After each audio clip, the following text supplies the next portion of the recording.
In solo leveling, after Goto Ryu Fraud requested a sparring match between the South Korean S-rankers against Japan's hunters, my glorious king questioned why Rujii wasn't participating, asking if all he really wanted was to assess their strength. Still, a match between S-ranks was hard to come by, so he was glad he came. The hunters faced against each other, as Kenzo Tanaka stated that he already got a pretty good read on both Ma Dong-wook and Baek Yoonho from the fight they had earlier. But he had the feeling that Yoonho was hiding something up his sleeve.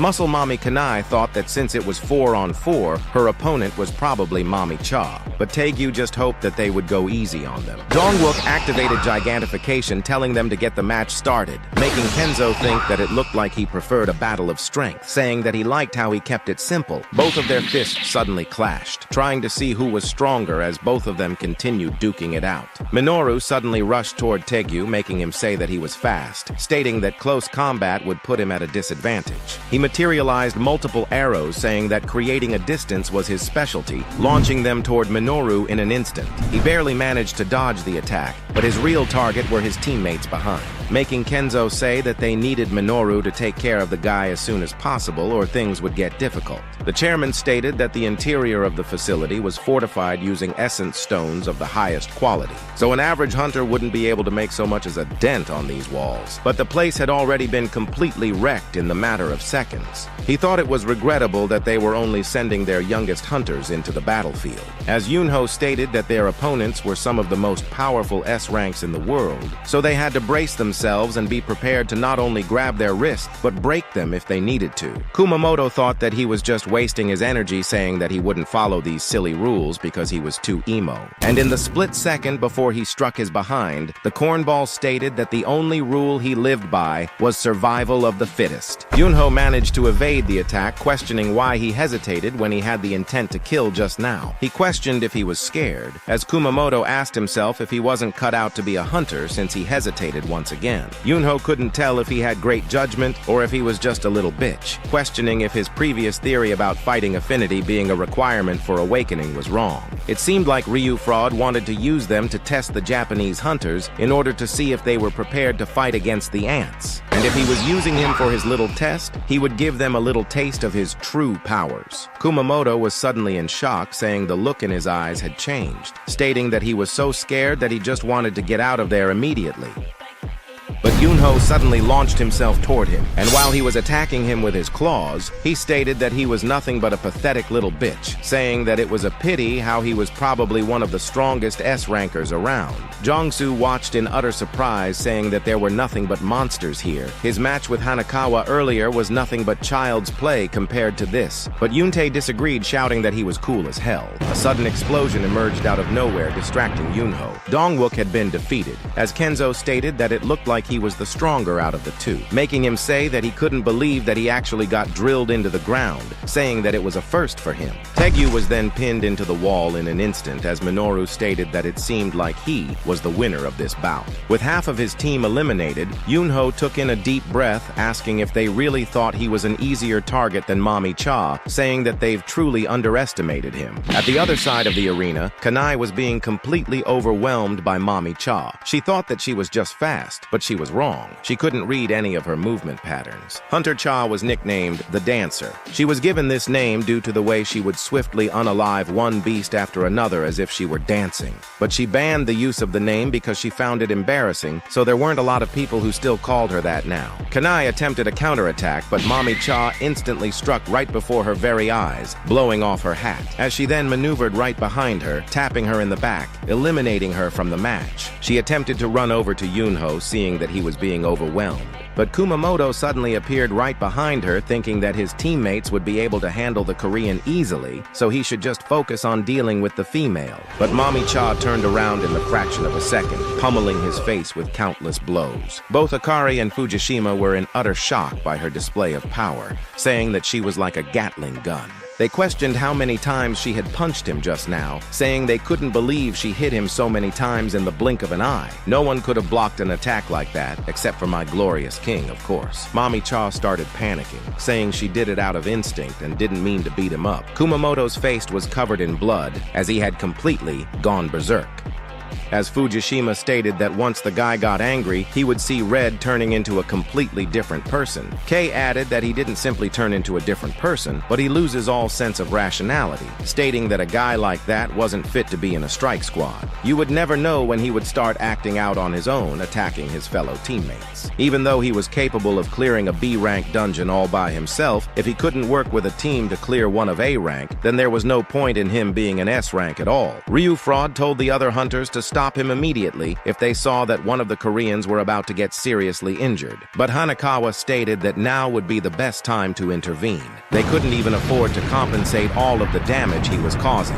Kumamoto suddenly went for the killing blow, attempting to stomp on Mami-cha. She realized just how fast he had gotten, with his strike creating an immense shockwave panning across the arena. But Kumamoto was surprised, seeing as how my glorious, handsome, nonchalant king stepped in, stopping his attack, as he said that they were getting a little carried away when this was just a sparring session. Kumamoto was hella mad planning to counterattack, but Drizzy Wu pinned him to the ground in an instant with overwhelming force. Surprised by the way he moved just now, Ryu Fraud asked Hanekawa if the hunter over there was really a mage type. She nervously replied, confirming it according to the official statement that was released, making Ryuji say that the quickest way to see if it was true or not was for him to check on his own. Riziwu asked Mami-cha if they should consider this a loss for the Korean team, seeing as how Yunho was already caught as well. The Japanese were overwhelmingly stronger than them, making Yunho say that he wouldn't have been able to do anything even if he had transformed. Hanekawa approached Drippy-Woo, saying that Mr. Goto wanted to have a word with him. Attempting to aura farm, Ryuji asked if his name was Sung Jin-Woo, saying that he would like to have a one-on-one fight against him, asking if he accepted. Drippy-Woo thought that his body language told him that he wanted to fight, so he didn't even need to hear the translation. He questioned if he really just wanted to see how skilled he was. He wasn't sure whether he had an ulterior motive, but this was a good chance for him to test how much stronger he's gotten since the demon's castle. Ryuji was taken aback, questioning if he really had the guts to smile in his presence. Hanekawa then told the failed aura farmer that my glorious king had agreed to the fight, but under one condition. He would only accept his invitation if he agreed to fight, using his full strength.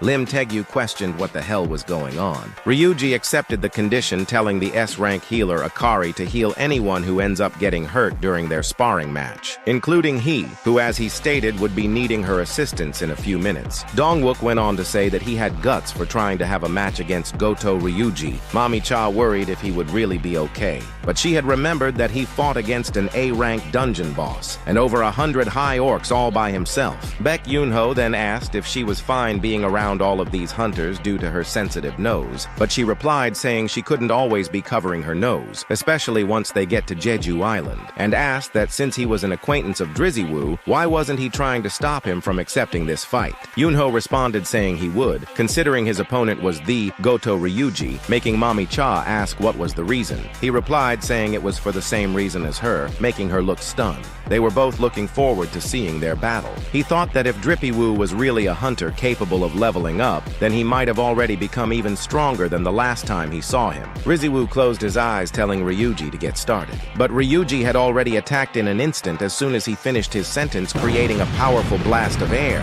My glorious king easily evaded the attack, making Ryuji question if he had missed. He was stated to be a mage type, but he didn't believe that shit one bit. His movements were agile and his steps were silent, stating that he may have been able to deceive others but not him. He would strip away that disguise of his and expose exactly what he was. Drippy Wu could sense that the hunter in front of him was definitely of a different caliber than those of the same rank, but he could still dodge every single one of his attacks without breaking a sweat. Ryuji was shocked, seeing that he was smiling again. Izawa asked if they should intervene, as Kenzo Tanaka stated that Ryuji was really taking this fight seriously. Tegyu went on to say that his attacks were scary, his eyes couldn't even keep track of him. Dongwook was amazed, saying that Drizzy Wu was really hanging in there. His opponent was the strongest hunter in Japan, so the fact that he was even able to avoid his attacks was a feat in and of itself. Alright buddy, stop glazing. Mami-cha knew exactly who the real big dog was, saying that my glorious king wasn't just hanging in there, but was in fact baiting every single one of Ryuji's attacks. Choi Jongin appeared, saying that it seemed like an exciting match had begun while he was out for a smoke.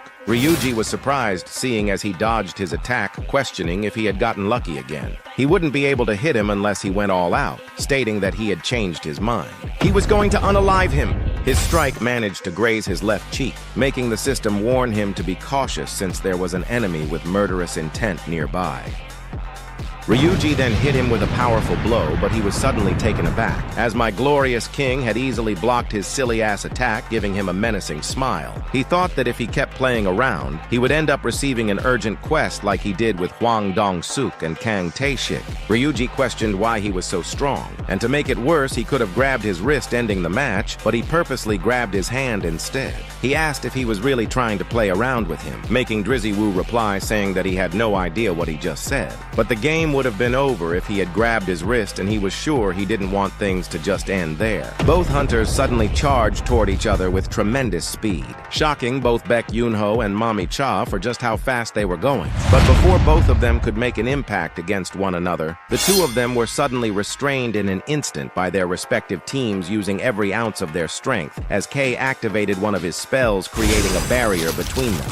Barely holding on, Yoon-ho went on to say that that was enough, stating that Rujii was the man in charge of leading the Japanese team in a few days, as Mami Cha explained that they wouldn't be able to handle the consequences if something were to happen to him. Yoon-ho then told Hanekawa that the sparring session had gotten overly heated, so they should call it a day, and then asked my glorious king if he had overstepped his boundaries by restraining him, but he replied saying not at all. Dong-wook laughed, saying he couldn't believe he went up against the great Goto Rujii, and walked away with only a scratch, saying it was impressive. He then said that he had a spectacular build, inviting him to his guild since it was chock full of mages and didn't have enough fighters. But Choi Jong-un interrupted, explaining that he was a mage type, which shocked him. Drippy Woo took out a deep sigh, thinking that he got a little too excited. But he now had a good grasp of how strong everyone was. He's had close encounters with multiple hunters, including Goto Rujii so far, but even though they were all S ranks, they still haven't been able to notice the soldiers hiding in their shadows. Not even Goto Ryu Fraud had sensed anything out of the ordinary. He then reiterated to the chairman about his request for him to participate in the Jeju raid, saying he had finally decided on his answer. The panel then switched over to Hanekawa, seeing that there was something wrong with the fraud, as he was hyperventilating, showing an expression of absolute horror.